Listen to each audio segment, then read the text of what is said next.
Turkey season is almost here. So if you're just starting out turkey hunting this year, or you're curious about it, or maybe you just need a refresher course and you're calling, this is your video.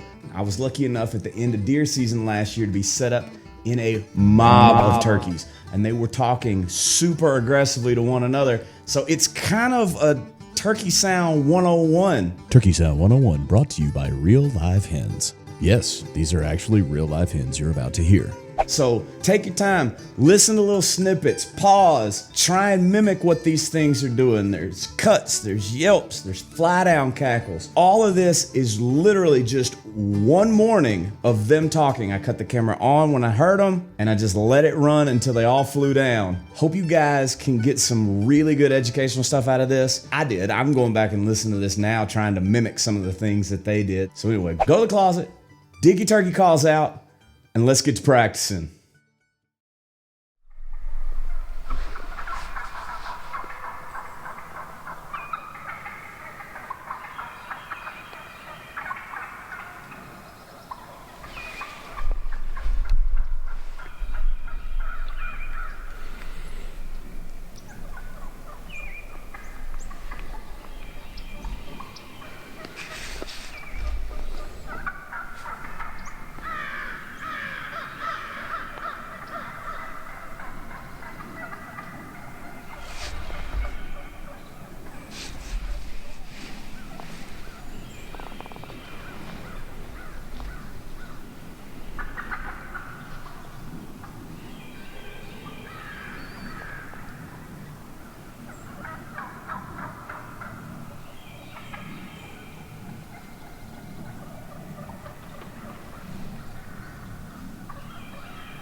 That was like 8 solid minutes of just super duper aggressive turkey talking. And yeah, there was some combination of some things in there that I wouldn't have ever thought to do. And now I'm trying to mimic this. Hope you guys got something out of this video. I've got another one very similar to this that I'm gonna put out in a couple weeks. So hopefully as turkey seasons start to get ramped up, this will help you get ready for them. I'm pumped, I'm excited. I can't wait to get back out there after them. We've got a bunch of cool, exciting stuff coming up. So go and like and subscribe and do all the things that you're supposed to do for a YouTube channel. That way you can be a part of our discussion of how to be better active participants in nature. Also, we're really close to 1,000 subscribers and it would be monumental personally to be able to hit that. Thank you so much, all of you that are already subscribing. And if you want some turkey hunting action, not just some turkey talking action, go watch this video right here and we'll see you next week.